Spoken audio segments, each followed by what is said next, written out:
Awesome. Well, hello everybody, and again, thanks to Agile Hartford for hosting me tonight.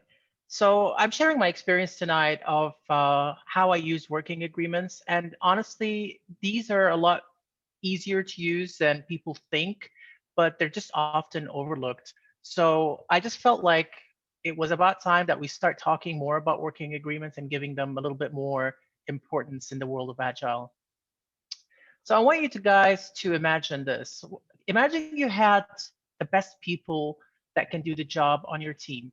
Imagine you had people that got along with each other and treated each other like they'd like to be treated. What if this team collaborated to the extent that you could almost finish each other's sentences? What if there's a lot of trust and understanding between everybody and everybody knew what they were supposed to do? There's a lot of respect. They could call each other out without upsetting each other. And this is such a high performing team who produces quality work with a lot of pride and it's always meeting their commitments. Who'd want to be part of that team? Okay, I have to switch screens over here so I can see you guys. Absolutely, me too. So imagine if your team was this awesome. Do you guys recognize this team? This is the USAA women's soccer team that won the FIFA World Cup a few years ago. So kudos to that team. So this is really my story with working agreements. So I never really understood the power of working agreements. And I mean, sure, I knew what they were, and I may have used a version or two, but I just didn't really understand how powerful they can be until they took a team that I was working with on the learning journey with its ups and downs. And it really took us from an uh-oh moment to a ta-da moment. So my background, I started in project management, made transition into agility back in 2009, haven't looked back since. You quickly discover agile is simple. It is really about changing the mindset of people to a new way of working. However, that's what really causes the problems because people really need to be shown the light. So the story was about how I helped the team I was coaching align and work better together. And while the outcome for this journey was a set of working agreements, the actual story focuses on the team's journey. So this is the real purpose of this is the focus on the journey of the self-discovery and self-improvement and how while going through that process of creating these working agreements, it helped them uncover opportunities for collaboration and alignment with each other that helped this distributed team deliver value much better. So my story begins back in 2017. I was a new hire. I was hired into the role of an agile coach. And long story short, they assigned me to this team that nobody wanted to deal with. And I didn't know that. I was just told that the team was having all sorts of issues and that they were continuously unable to meet their commitments, but nobody really had the time to deal with them. So, put my agile coaching hat on, I was excited and set out to meet this team. And I didn't really know this was almost going to change my life forever. So I wanted to meet the team. And I started by meeting the scrum master and the product owner. I wanted to know what the team, the structure was, what the dynamics was. And I also wanted permission to engage with them. So, we started off great. The scrum master told me the team was doing really well. She was really proud of how they worked with minimal guidance.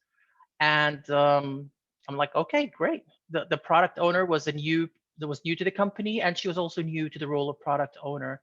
But while she didn't have a lot of experience in agile, she was very passionate and enthusiastic about the role and appreciated the opportunity to set her up for success. So let me paint you a picture of what this looked like.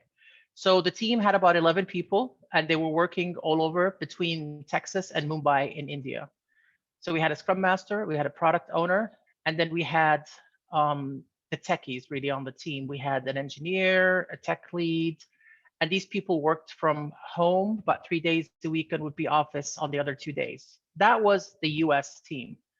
The rest of the team was based in Mumbai. So there was 7 engineers, and these 7, one of those was a supervisor, and he was effectively our team lead in India. And then, the remaining 6 had various roles in developing our solution. So in our meeting, it came out that the team was approaching the end of the current iteration, and they'd be holding a retrospective the next day. Would you like to come? Absolutely.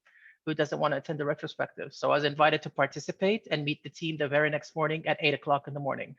So keep in mind that the team was spread between Texas and India, and there's 10 and a half hours time difference. So 8 in the morning in the US, in Texas, is 6:30 p.m. in Mumbai. So the next morning, I'm arriving there bright and early, meet the team. We go into the meeting room, the Scrum Master's there, the product owner's there. They dial up the WebEx link, and then the 2 engineers working from home come on the link. And then I noticed the India team all huddled together in one room in Mumbai. So while we were sharing the screens, nobody was sharing videos. This is pre-pandemic time, so it wasn't very common that people shared videos. So, typical retrospective, Scrum Master starts asking the questions, what went well, what didn't go well, what new ideas can we start doing? She gave everybody some time to write their answers and asked everybody to share what they wrote. So people in the US started, oh, everything's great. We don't have any issues. Nothing's worth changing. No new ideas. So we continued. Then India went next. And I noticed one thing.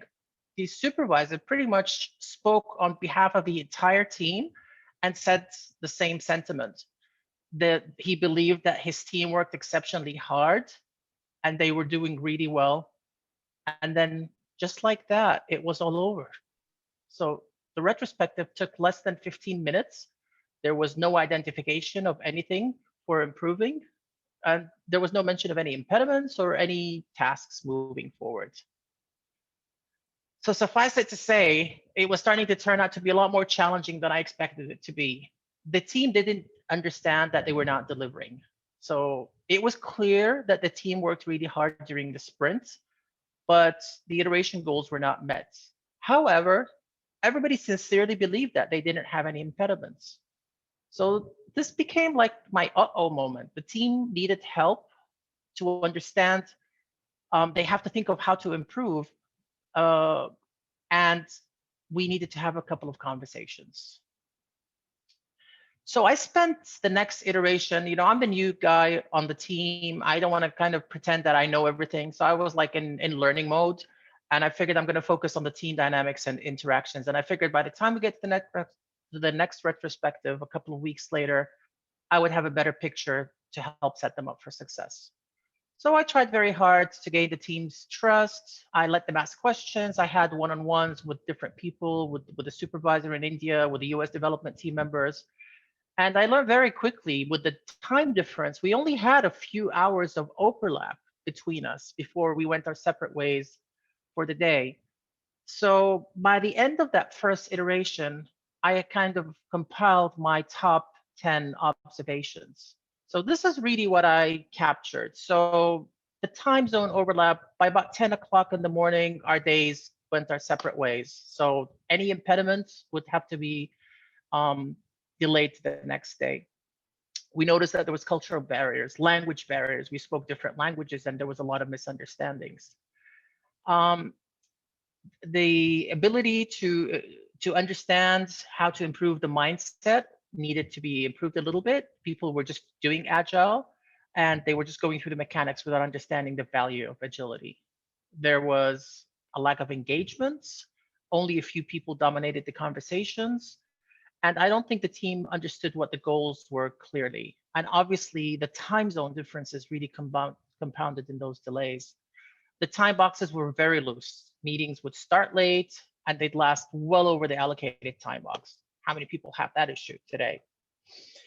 The daily stand-ups in particular almost always started late because the US team had their own commitments of dropping kids off at school and all that. There was a lot of hidden impediments that wouldn't surface, that were taking too long to surface. And I noticed that the Scrum Master was pretty much like the team admin. So they were kind of like just interacting with the tool and facilitating the conversations rather than helping the team improve and remove their impediments. And then finally, there was no lack of shared ownership. Like they didn't all feel that they had the same goal. It felt like I was dealing with two teams that were operating as independent teams. So so that was pretty much what the observation was. So what to do with this knowledge that I found? So I had always been taught that feedback is a gift, and I was like, okay, great, now I know what to do. So I met with the Scrum Master and product owner, and they validated pretty much everything. The Scrum Master confided in me. She said she had been a little embarrassed earlier to admit that her team needed help because she thought it would mean that she failed. And I appreciated her honesty, and I assured her that this is not the case. And then I asked the Scrum Master and product owner, I said, do I have your permission to share the observations with the team? And they said yes, which actually proved to be one of the biggest mistakes that I had gone through. So in that next retrospective, when I was sharing the information, there was no discussions.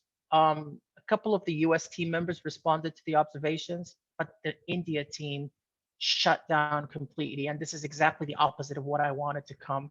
So rather than engaging the team, I actually ended up alienating them. And I felt like, as a coach, I felt defeated. I felt like I had just succeeded in demoralizing my team. So it kind of taught me that feedback is not always a gift. So where to go from here? So over the next iteration, and we're talking iterations now. So I'm like, well, how do I turn this? How do I improve the trust? So I kind of like put everything I know into my head. I thought of Patrick Lencioni's and dysfunctions of the team. And this team pretty much exhibited almost all of the dysfunctions: absence of trust, fear of conflict, inattention to results, and lack of commitment. And Lencioni says that you have trust in the team when you know that when the team member is pushing you, they're pushing you because they care about the team. And I needed the team to feel like they can trust each other and hold each other accountable. So that was going to be my challenge. So I figured out, okay, I'm going to test the waters in the next retrospective. Let's see if we can share pictures about ourselves. Let's see if we can put the work aside and start talking about each other as people. So in the next retrospective, I decided, okay, I'm going to go first. So told them how my wife and I met. I actually had a video of our wedding dance, so I played that and they liked that. And then everybody started sharing family photos, talking about their kids, what interested them. The PO opened. She had just moved from Seattle and she was talking about how disruptive it was for her kids to change the schools.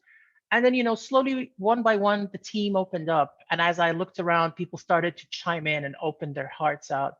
And there were sad stories. There were people, that were taking care of terminally ill people, which was kind of hard. There was a few tears shared. And then we celebrated with some team members who were kind of just sharing with us how their kids were just accepted into university. And for the first time, we felt like we've overcome some of those cultural and distance barriers, and we were becoming part of each other's lives. And it was more like putting a human face on each other. However, I thought that, okay, now that we're breaking bread together, maybe this is a good time for us to start revisiting those observations. And again, brought it up, crickets. And then a few minutes later, the supervisor in India starts talking. Again, same behavior as always. The team doesn't talk, he talks on their behalf. And that's when I stopped it. I stopped them. I said, in order to become better as a team, we need to hear from every person on the team. And you could hear the silence in the room when I said that. I was like, everybody in the team makes a difference. And we're all part of the same team. So to break the ice a little bit, we said, okay, Vegas rules. What happens in this meeting stays in this meeting. And it literally, 45 minutes of almost pulling words out of the people. And then finally, they started to open up. It started with the US teams, but before long, the India team started to participate. And we were finally starting to hear how things were happening within their team. So we were finally reaching our aha moment. So what the PO observed, and this is really, I'm going to read what she wrote in her own words. It's kind of distilled down over here. So prior to the coaching session, our team experienced challenges and dysfunctions. There was no team unity as we were a distributed team of people residing in Texas and India. We had never met, and our tools, Skype, for example, we're not always working. We never met face to face, even virtually. Being sensitive to geographic differences is important.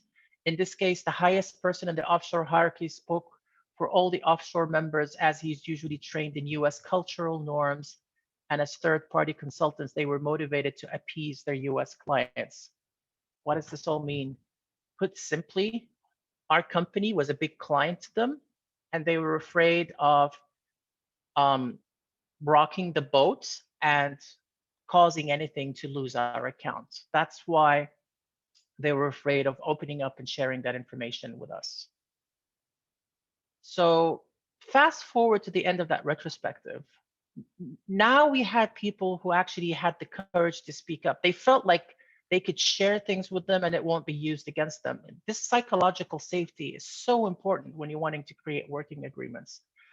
And we started, as that safe environment opened up, people started being able to share without fear of retribution. And again, this fear of retribution and being able to say something and know that this is being understood with the best of intentions is very important. So here's kind of what we uncovered at that time. And India teams felt like any negative comment with the US team would jeopardize the company's relation. And we were a very significant contract to them. So they felt, let's not, rock the boat and let's not say anything because we may lose the account. The lead, their supervisor in India, was personally responsible for the engagement's business relation.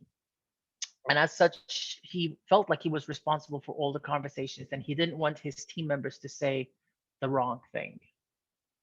So there was also data privacy concerns. And this is something that our company imposed on them, and I hadn't known that at the time. There is different working conditions for offshore teams. So, our US team members take the calls, like the daily stand-up while they're dropping their kids off at school. They dial from their phones in the car, and you can hear the dogs barking in the background and all that. No, it's not the same. Those offshore teams, they had to always be physically present. The room had to be secured. They weren't allowed to take their phones in. There were no pens or paper allowed to be taken in. And here we are. We take pictures of the whiteboards and notes and all that. They didn't have any of those luxuries.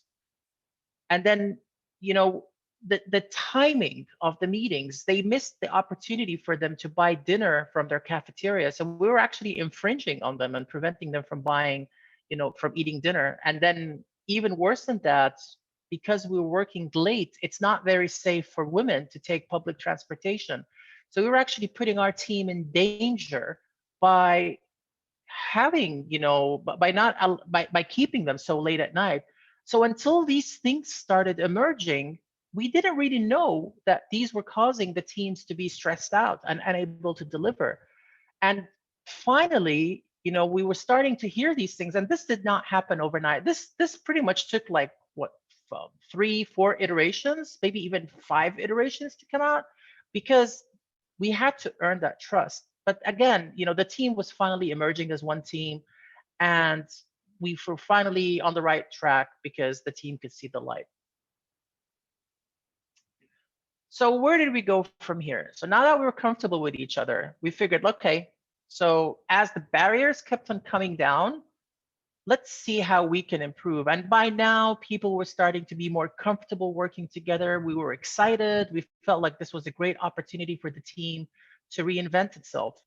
And we wanted to discuss, how do we change our working and communication style? How do we get the soul of one team instead of 2 separate teams in different countries? So somebody floated the idea, let's use Scrum Values, and it would facilitate ideation. And that really became our guiding light, or our North Star. And the team felt like using the Scrum Values would help them strive to be more high performing. And I wasn't going to disagree with that. So, for if you remember, Scrum Values: focus, openness, respect, courage, and commitment. These became our idea generators moving forward. So I wanted the Scrum Master to facilitate the process, and I came up with a bunch of questions. So I'm going to share some of these questions. This is not a comprehensive list, but just to give you an idea what kind of questions to ask them about whether or not they were valuable. So for example, questions on focus. Things like, what is distracting you from your work? How can we help each other remain focused? How do we get better clarity in the stories? How do we finish some of these meetings in the time boxes? How do we strive for shorter meetings? So a lot of questions aimed at getting better focus as a team and as individuals within the team. Courage. This is typically one of the most difficult ones that teams exhibit. So we wanted to break down that barrier and ask, are you able to speak up if something or somebody is bothering you without fear of retribution? I.e., do we really have psychological safety within the team? Or what is preventing you from speaking up? Or how do we improve the psychological safety in the team so that everybody has the courage to speak up? So again, it's not personal, but we just wanted the people to feel like you could speak in a comfortable environment without somebody else taking this personally or holding it against you. And definitely having those Vegas rules, like what happens between these four walls, or in the situation within the cameras, stays in this area. So you can be very comfortable. This is a safe environment. You could share what you want, and it's not going to be used against you. Respect. Like on a scale from 1 to 10, do you feel respected? What do you think each member's team contribution is? Do you feel your contributions are being appreciated? Can you turn video on when you have a remote call? Can you what is preventing you from catching a safe ride home? Things about even, can you mute yourself when you're not speaking? Because and again, this was pre-pandemic when all this was new to us. So you'd hear dogs barking in the background, kids whining, and we felt like these were distracting people from getting their work done. And then finally, with openness and commitment, things about on a scale from 1 to 10, how transparent are we as a team? And have you ever felt you had to hide the true progress of your work? And keep in mind, the answers to these questions, they were anonymous. We weren't asking people to let us know who's answering these questions. We just wanting to surface what was happening. We wanted to make sure that we heard from everybody, including the foreign teams. In particular, the foreign teams weren't really speaking their minds. So again, for commitment, on a scale from 1 to 10, how well do you think the team is able to meet the commitments? And what do you think would happen? How do you think we could help the team meet their commitments? And of course, the stop starting, start finishing aspect, and about resolving impediments. So these were kind of the conversations that we had. And this wasn't a one and done thing, but it was over a period of time that we had these conversations that helped us reach our working agreements. And that's it. That became our ta-da moment. And we came up with the working agreements that mattered. And this is actually the list of the working agreements, what we called our 10 commandments, from the wall of our war room. So these were the things that the team felt were the things that, as a team, they should be focused on. The most important one, the definition of ready, because they always felt like they were trying to please and take on more work. We said, forget that. Let's commit to getting less, but let's finish more. Stop starting, start finishing. We hear that mantra all the time. Now we were starting to live it. But then number 4, very important. How are we all going to be one team? We're all supporting each other. We're all lifting each other. And for the people who have bigger egos, we're checking them at the door. They're not going to be part of, our DNA anymore. So we wanted to also enforce that meetings are going to start and end on time, because the participation in the meetings was suffering because of that, and that Vegas rules existed. We wanted to encourage people to ask questions because of the cultural and language misunderstandings. We felt it was important that they felt free to answer questions without fear of being judged. And then finally, yeah, please speak what's in your mind, but let's not forget about being kind. And I think, the please be kind part is important, because a lot of people sometimes just speak their mind and they tend to be cruel and hurt each other. So, so those are this is the actual working agreements that we came up with for that team. So let's look at the outcomes that we had. So we started with hardly any commitment to getting work done, or we weren't being able to meet our commitments. Now we were starting to meet our commitments. Engagement improved. The meeting started and ending on time. The time boxing was a lot better. the role of the Scrum Master really became the team coach instead of being the team secretary or their admin assistant. So the roles became more defined. Impediments were starting to be resolved in a day or two now because, with the fact that we were able to uncover things a lot quicker, we were able to communicate that information across, and we'd ask them to do something and we'd come back the next day and it'll be done. The biggest part, we were all part of one team. It was a shared ownership, and it wasn't an us versus them mentality. It wasn't US versus India anymore. It was the team, the collective team. So there was a lot more clarity on the work that needed to be done. And then our retrospectives became a lot more fun. People started participating in the retrospectives, and we started uncovering a lot of things. So lessons learned from all this. Was it all perfect? Not really, not at all. But it was definitely a really good place to start. It helped us to build respect and trust. And that does not happen overnight. It took us like, 5, 6, 7 weeks until we started getting close to the respect, until people started sharing. So we also learned to be a lot more patient. Just because you ask somebody to do something, they're not going to do it right away. They need to trust, they need to feel like they belong. And then we wanted to put a human face on everybody else, and sharing the stories from home, having a retrospective where we're just like, talking about each other as people instead of talking about work, really helped build the cohesion between the team and improve the psychological safety. And then, of course, with the cultural biases, because there were so many cultures on the team, we wanted to clarify these and get rid of these, and make sure that we understand and improve the communication between the teams. But then, very important, it wasn't really about just getting the outcome that we were looking for. It was really about the journey. The team learned throughout their journey how to build the trust and collaboration between each other. Yes, it was nice having those working agreements and leveraging the Scrum values, but at the same time, it really was about the journey, and they were really off to a great start.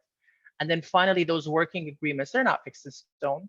You could always review them and make changes to them as you see fit as a team, but they definitely kind of provide some kind of North Star compass. So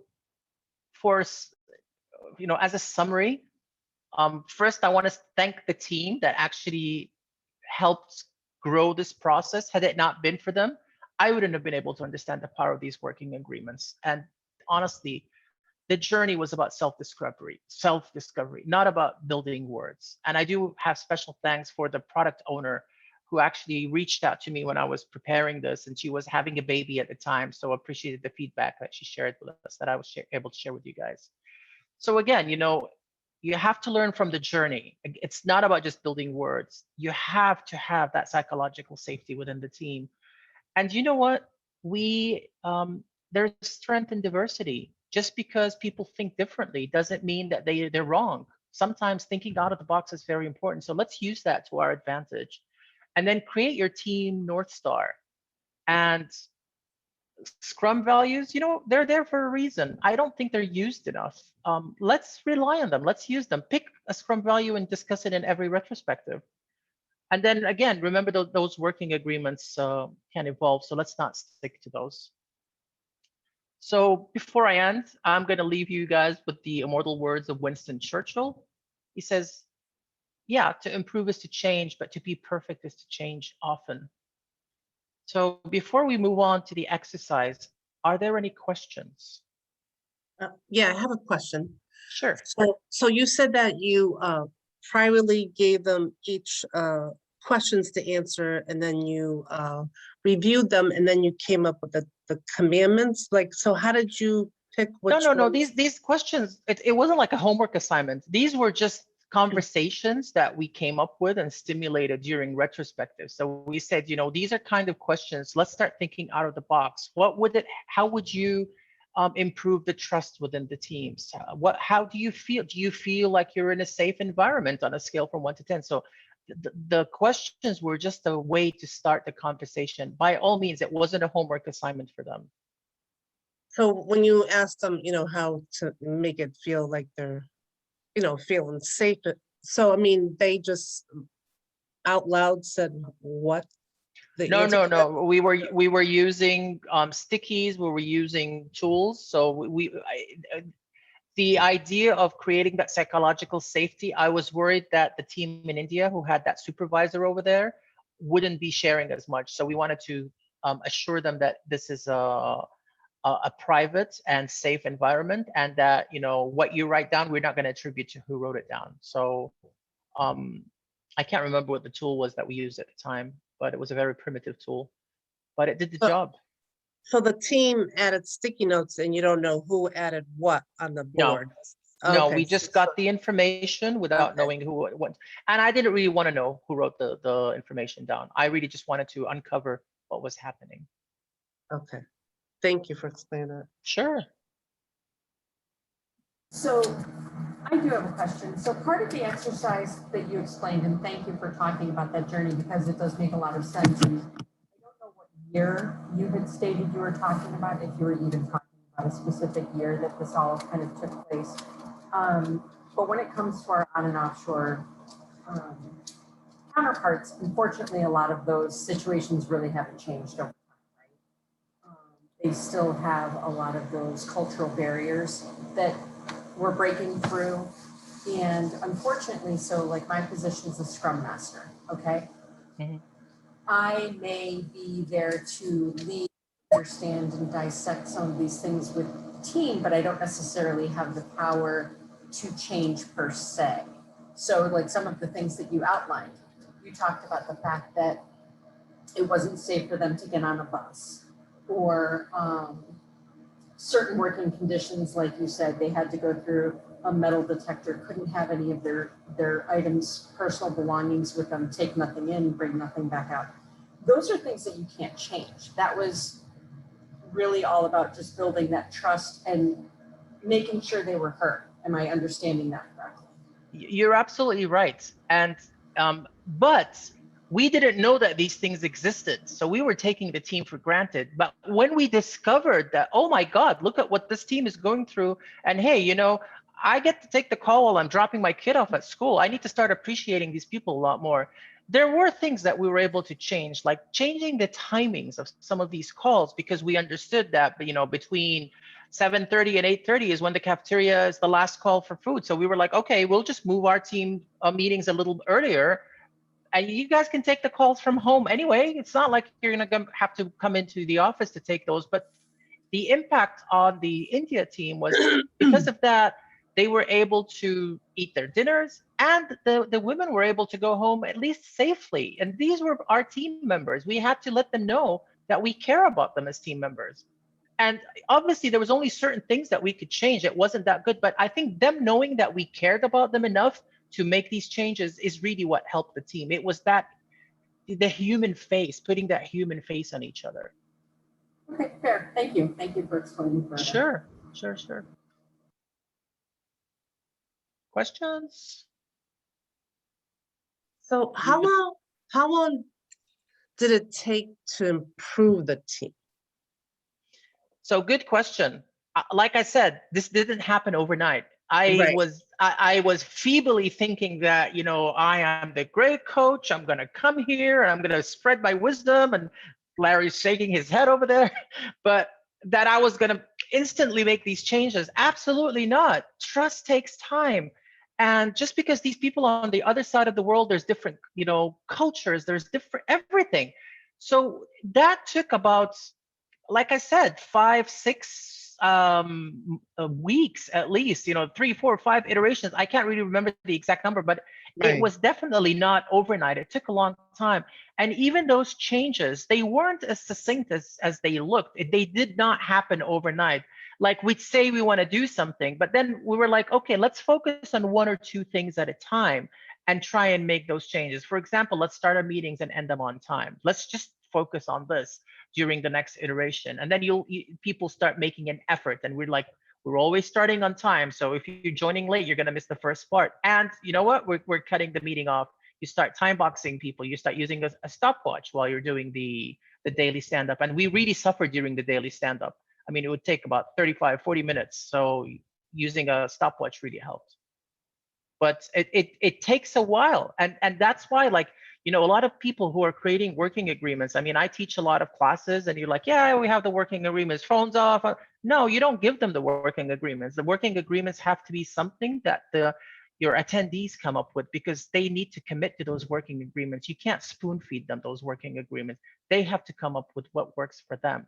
Just because you think this is going to work, it doesn't necessarily mean the team is going to appreciate that. You're right. You're right, because if they create it, then they're invested. Exactly. And you know what? As the trust is established between the teams, for me, my biggest heartache was the us versus them mentality. It was like, Right. yeah, we take the team for granted. They're in India, there are consultants that'll do the work for us. And we're this big, great company and everybody wants to work with us. And that was the attitude initially. And I think the team in India felt that. But the minute we started letting them know, no, we are the same team. It's not two different teams. That's when we started connecting with them a lot more. And then, having us know more about what's happening in their personal lives, about their kids, about, their parents. There was a person who was taking care of a parent who was dying. And it was just so heart-wrenching, to share that with the people. But you start connecting with them. They're human beings too. They're not just people working in another room and on the other side of the world. And I think that's really where that trust is. The aha moment was not understanding that the supervisor was speaking on their behalf. The aha moment was understanding that, you know what, we're causing this on them. We're the ones who are putting them under this pressure because we're not treating them well enough. So how do we, as a local team here, start changing the way we treat them? Given we knew we couldn't change things about having them work being sequestered in a room and things like that. That was what our company requested and demanded. But we figured no matter what, we'd respect them a little bit more and we'd start having better relations with them and we'd let them feel like they make a difference. And that's really where things started improving. And the supervisor stopped talking and letting the team. It took a long time to get him to stop talking, but yeah, eventually, yes. But you know what? Put yourself in their shoes. We are a huge company. We give them a lot of, we probably keep their company open. So if somebody says the wrong thing and they lose the accounts, they pretty much, everybody's out of a job. And we wanted them to feel like you could say whatever you want, and we won't go back to our company and share that information with them. We're just focused on our team and how do we improve our team. And it takes a long time. Just because you tell them that, they're not going to automatically buy it. You have to show them. Yep. And what's an example of showing them? When you had the interactions where people are sharing the personal things, yeah, and they were telling us about their food. They were sharing recipes with us, things like we didn't know, and we'd ask them questions. Hey, I went to an Indian restaurant the other day. What do you suggest? Things like that. It's not all about just work. The thing I love about Agile is the human interaction that we bring. And I do come from a project management background where we used to refer to people as resources. And you know what? They're like machines. They're cogs in a wheel. No, we're not. We're human beings. We have families. We have kids. They get sick. We have pets that we have to take care of. Let's share this information with each other. No, I mean, those are sort of like icebreaker questions. And then put in another idea is to put a power slide together and have each slide be a different person. So a picture of them, their name, and things that they like to do, and anything that they want to share. And then this way you send it out to everybody, and this way people can get to know their teammates. Absolutely. So just a side story, I did this with my current team. So I'm with the new team these days. So I gave them a homework assignment. I'm the Scrum Master for my current team. So I gave them a homework assignment. I'm like, okay, we're going to have a happy hour, one of those virtual happy hours. Yeah. And I was like, okay, just, bring pictures of your family and kids. So I'm like looking on my phone 5 minutes before, trying to find out pictures of, me, my wife, and stuff like that to share. And these people are coming with PowerPoint presentations, showing me their kids' graduation.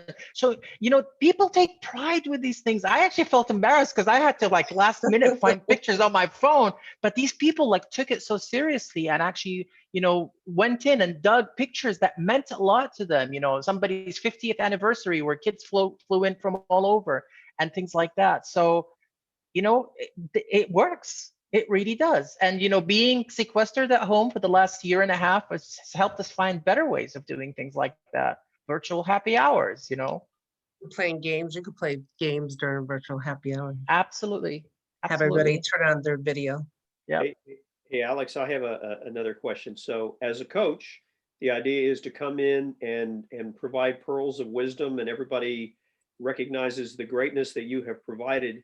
So that when you walk away, they still have those tools that they can use. So I don't know how long it's been that you've been with that team, but are they still together? Are they still being productive? Are they still having camaraderie, or has the culture of the organization just sucked them back in? Okay, so good question. So this was about 4 years ago, and I know the product owner and the scrum master have left the team. So I don't really have a way to stay in touch with the team. I'm linked in with some of those team members, and occasionally, the happy birthday and hey, how are you doing kind of thing. But I'm not on a day-to-day interaction with them. And when I did leave the team, it's not like they were super team, but at the same time, just knowing that they were at least being able to have conversations with each other, that's what it was really all about, is getting them to open up and speak instead of having them represented by somebody who assumed he knew what they needed to do. Great, thank you. Sure. All right, so I have an exercise. So you guys thought I was just gonna sit here and lecture you guys, and you guys aren't gonna do any work? Yeah. All right, everybody. So get out a sheet of paper. Okay. Just a simple sheet of paper, and I'm gonna help you create your team's North Star. And this is just a penciled exercise we're gonna walk through together, and you can go back and try that with your team. So we're gonna come up with some observations that you have with your team, and I would have loved to do this in breakout rooms and have like 3 or 4 people in a breakout room and be able to do that. But we weren't able to set it up as such. So I do suggest that you have that in a conversation with your teams, especially during like a retrospective, perfect time for that. But then how to actually apply the Scrum values to that. So you guys ready? Sure. Yep. All right, draw a North Star, draw your star. Very simple, nothing fancy. I'm not a Picasso, so it's a 5-pointed star. And then once you create that star, in each one of those quadrants, put down each of the Scrum values. So if I hit the Scrum values, can you guys remember what they are? Yeah. Focus. That's a test. Courage. Yes. Commitment. Respect. And openness. I had to look. I'm sorry. You're Janet caught me cheating. looking. Janet caught me looking. So the idea is you have those 5 dimensions that you're going to be looking at.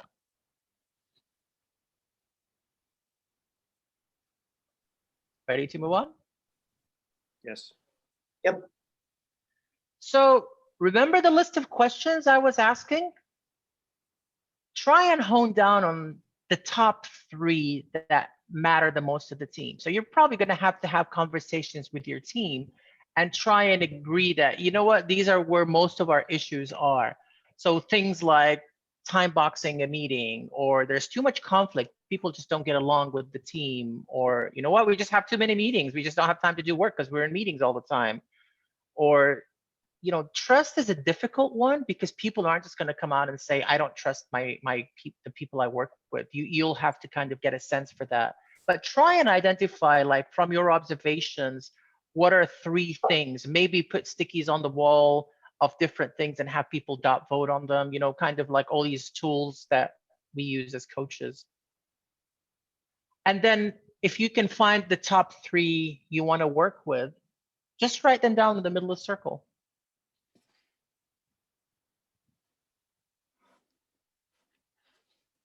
Of course, we can come up with our own if those are not. Absolutely. These are just examples. I added these like 5 minutes before the session because I figured that I just put top observations and people don't have a chance to have the conversation with each other today. So once you start adding the observation, let's assume that there's a lack of trust between the teams. Let's start looking at each one of the dimensions separately.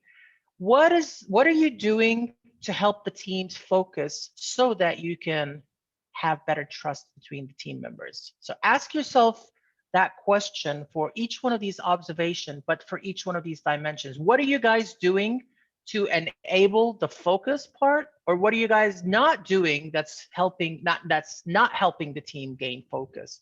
So you're kind of like trying to say, what's the positive and negative for each one of these observations? How do we achieve one of these Scrum values, or why are we lacking one of these Scrum values? So just go around the STAR and ask yourself these questions. And before you know, you're going to have all your, what I call your North Star. And that would be a great place to take these conversations from a retrospective. You'll have an idea what are the issues that are bothering the teams. I used to love doing retrospective that actually picks one of those Scrum values and say, okay, today we're just going to talk about courage. You know, tell me a time during the last iteration where you think the team exhibited courage, or mention somebody who really exhibited courage during the last iteration and what did they do? Or what do you think is lacking in terms of courage for our teams? How do we get better courage with our team? So they start becoming more focused conversations. Yeah, Alex, on that one specifically about courage, I think you did it very well in that you were trying to elicit responses. They weren't there. So you started, you gave them, you were the one who opened and broke the ice and talked about yourself and your family and how you interact with others so that they could use your example. That always helps as a coach too. Exactly. And you know what? I think when you've been a coach for a while, you kind of, what's the word I'm looking for? You almost become super confident of yourself or overconfident. You think you know it all. And it's humbling moments like this where you actually walk into the room and you're like, you know what? They know better what they need to do than what I could ever tell them what to do. So we have to hear it from them. I can't pretend that just because I'm the coach, I have all the answers. And again, at the end of the day, as a coach, I want to leave the team, but have them keep on improving without me there. That's not my job. Remember, like one of the mantras that we use is you have to coach yourself out of the position. So I have a question. So when you ask, like, tell me a time when the team exhibited courage, you're always using the word team. You're not saying, Jane, tell me a time when you exhibited courage. You're always using the word team, not saying a person's name. Well, my ultimate goal is to get the team working closely with each other. Now, if you start finding conflicts between people, or you start wanting people, like, do you guys do the gifts and grades in your retrospectives where like people are calling each other out on something great that they did? Yeah, during we the do. last We have appreciation. Absolutely. So it's important to do these things too. But and that's calling individual people out. But at the the mantra that we have in Agile teams, we don't have individual heroes in an Agile team. The team wins together or they lose together. But we don't have Larry did this on the team. We have our team did this, even if one or two of us did that work, because we are team members and we don't want to single out a person on the team. So you always want to use the word team, is what you're saying. Yep, if you can. I mean, remember, there's no I in team. Right. I can show you there is, but that's a different conversation. Well, if you spell it in a different language, probably. But I had to find out what language that would be. I have a question, please. I Sure. think I missed the connection between when we first started the exercise, you asked about observations, and then we went to the values on the positive and negative on the star. So what were we supposed to do with the observations leading into? So the observations are just to help you drive the conversation. It's just things that you notice as a Scrum Master for the team or as a team member that you want to bring out and have a conversation about. How many of you guys have been in a retrospective when people don't know what they want to talk about, or it's just the same three questions? Here's what oh God, here we go again, get the stickies out. And people, like, you don't really get to the meat of what's wrong because people just want to get it over and done with. So we want to stimulate that conversation. We want them to think out of the box. And there's a lot of awesome Scrum Masters who have put a lot of their experience with retrospectives out there. Like we did one for my team a couple of weeks ago, where we actually took on roles of rock stars and took on names of rock stars. And, we played this like 10-minute game at the beginning, role playing kind of because you have to make them, more fun. And actually one of my team members came up and said, I'm looking forward to these retrospectives, because I always know you have something different, which of course sets the bar really hard, because now I have to spend like an hour or two before each retrospective trying to come up with something crazy and different from what we did last time. But you know what? We're capturing what we need to do to improve the team dynamics and become closer to being a high performing team. So when you said that, like the beginning of the meeting, they pretend that they're rock stars? Oh. No, I did this for our team, my current team. This is not part of that. Yeah. So I had so the first 5 minutes, I had pictures of rock stars, and I had to have everybody, I told them, assign yourself a rock star, and you're that person for the next hour. So it was just something different to do, just something to, just to spice things up a little bit more. Right. Because otherwise they just become boring, and people attend, and, they do participate, but they're very reluctant. So you're not really getting what the issues are. Right.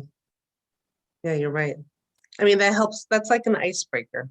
Mm-hmm. Of course, if they're a rock star, they're just complaining that they don't have the right number of M&Ms in their group. Yes, and you know my team very well, Larry. All right. Well, I mean, if there's no other questions, I'm going to hand it back to not David, who's been very patient. But I just want to thank Agile Hartford for hosting me today. And special thanks to my friend Larry, because he's really the reason who got me here tonight. And I do want to thank all of you. Awesome questions that you're asking. And please do feel free to connect with me, whether on LinkedIn or on, just go to my website, alexkanaan.com, or just connect with me on LinkedIn. I'd love to, I'm very passionate about the community, so I'd love to kind of like stay in touch with all of you. Back to you, David. I'm going to stop sharing. Thank you. This was great. Thank you. Yeah, it was very engaging. Thank you. Very So helpful. everyone. Very helpful. Thank you. Thanks everyone for joining us tonight. Remember, you're going to get a special invitation for the June meeting, so look forward to that. And again, Alex, thank you so much for the presentation. Very informative, very, very timely. I think a lot of us have retrospectives coming up, so it's a lot of good information to consider. And we hope to meet you somewhere down the road again. Thanks, Alex. Absolutely. Thank you, guys. Have a great evening. Thank you. Thanks, Bye, everyone. Alex. Thanks, Larry, Steve, Thank you. Janet, everybody. Everyone. Thank you. Thanks. Thanks.